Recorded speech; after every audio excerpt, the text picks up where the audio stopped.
Saatnya kita masuk ke pesawat. Kita akan terbang ke Dubai untuk transit ke Turki. Penerbangan ini menggunakan pesawat Boeing 777-300ER.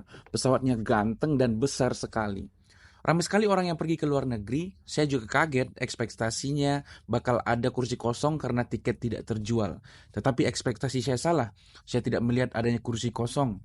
Saya jadi tahu ternyata orang Indonesia juga banyak yang bepergian ke luar negeri. Saya ambil kelas ekonomi dengan formasi 3-4-3 di kursinya. Kursinya cukup nyaman dengan kondisi tubuh saya yang tidak kecil dan tidak pendek atau sekitar 175 cm.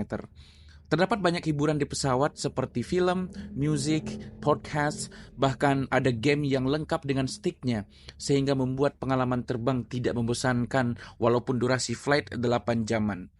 Pertama, kita disuguhkan snack berupa kue coklat mousse, sandwich yang isinya telur dan minuman. Setelah itu baru mereka memberikan makanan utama satu nampan yang terdapat banyak makanan di dalamnya, lengkap dengan dessertnya.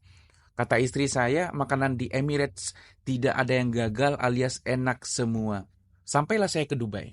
Transit sekitar 4 jaman sebelum terbang ke Turki. Ayo kita lihat bandaranya.